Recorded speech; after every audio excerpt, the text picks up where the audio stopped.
We listen to the Circle of 12 meditations in the order that they were given, or can we just listen to them in any order? That is a great question, Catherine. And Lee, what would you say to newcomers coming in and we have 30 or so meditations?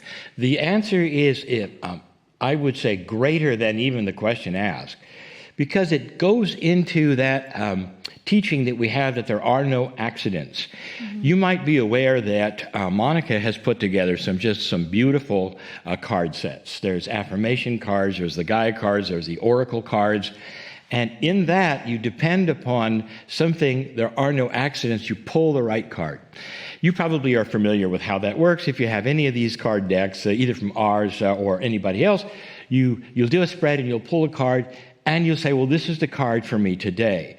You see where I'm going with this? So the answer to your question is there is no proper order. There is nothing that says you have to go from when we started at all. We'll just go back, and you might even say, okay, I don't know which program I'm going to listen to, but there's something here for me. Dear Spirit, which one is it? And then, pick one. So many times, that's the one you needed to hear.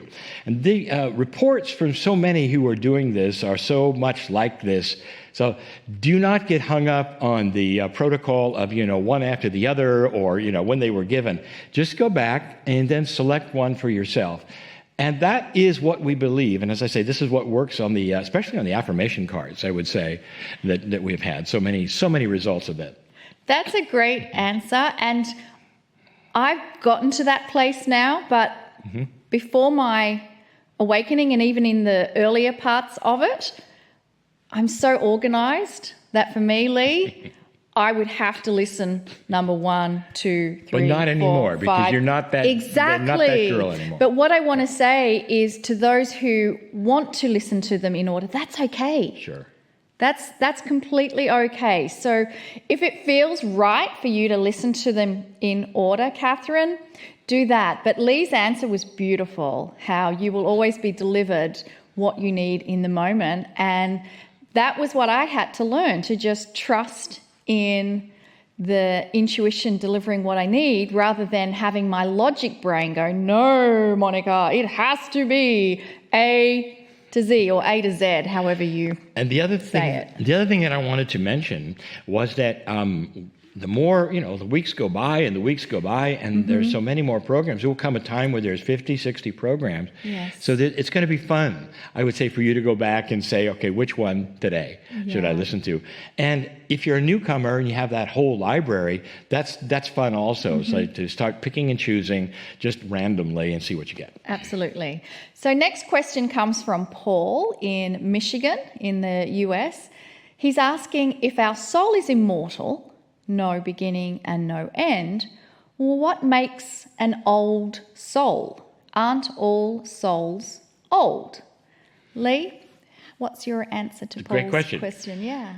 Paul, I'll answer this, and what I like about it, it's been answered in many channels, but there's so many new people coming on, and this is a great question for everybody to hear. It's measured basically when Cryon says it from that time you've spent on Earth. So that is the measuring tool, I would say, or the protocol that Cryon has used. If you're an old soul, you've been here many, many times and many, many lives. So there's a difference between an old soul and a newcomer. If you take a look at the exponential growth of our population, you realize new humans are coming on the planet all the time. And so there is a core that Cryon says, and I don't know what the percentage is, it grows all the time because the more times you come in, you past lives and past lives, there's a growth of those who come into the planet and are like a school that starts, you just have certain grades and the next grade and then others come in under it. But the ones who started, especially that have hundreds of lifetimes, Cryon says, are the old souls that are listening to this program, the actual members of this program. Because they have had so many lifetimes that they have a wisdom factor. I call it been there, done that. And so you have I would say, an overlay that is of a wisdom of an old soul. So you're starting to wake up. perhaps to some of the ideas we have that you might not have, entertained in the first few times. Can I just say before we go, this is actually controversial, but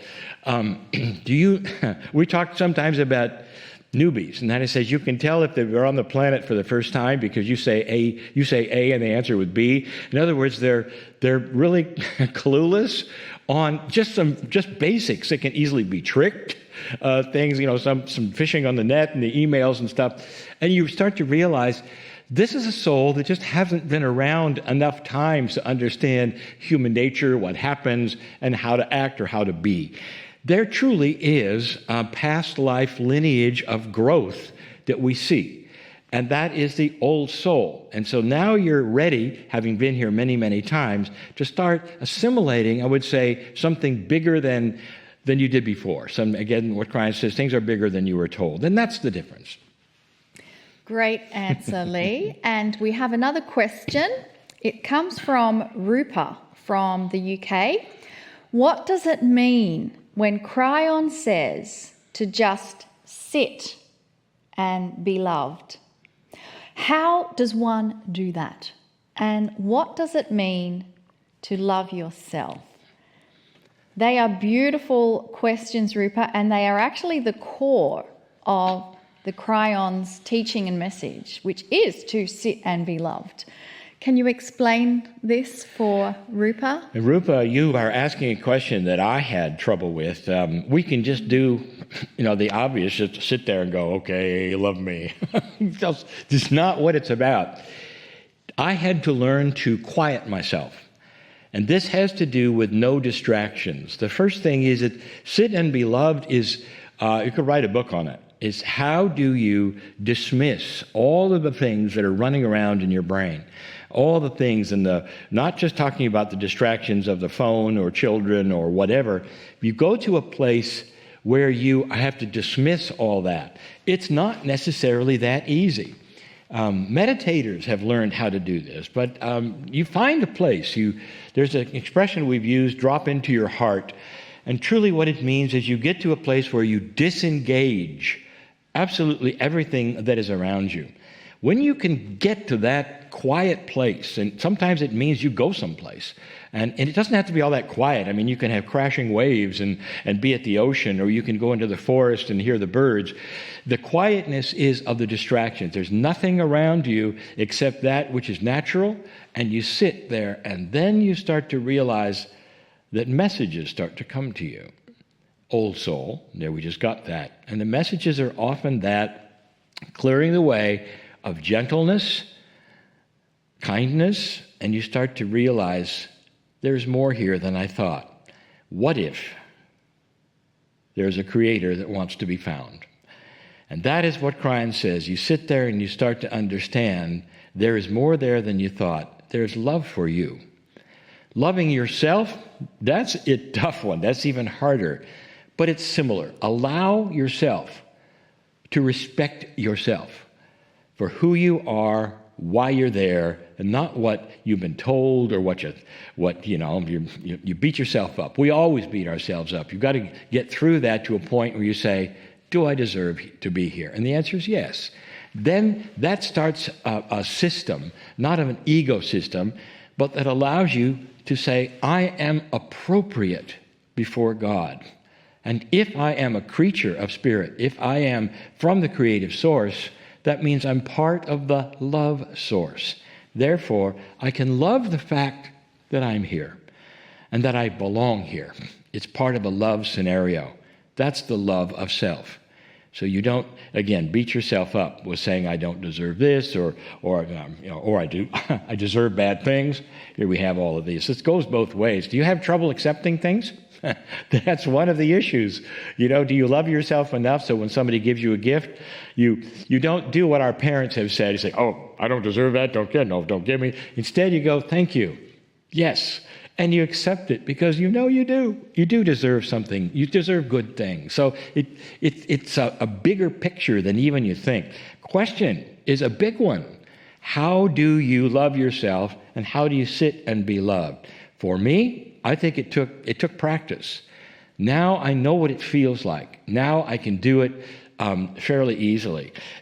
What Monica mentioned, that it's kind of the core, and it truly is, because once you get to that place, then all of these things we teach you here, even on the Circle of 12, start to make sense, because you can go to these places, you can visualize certain things without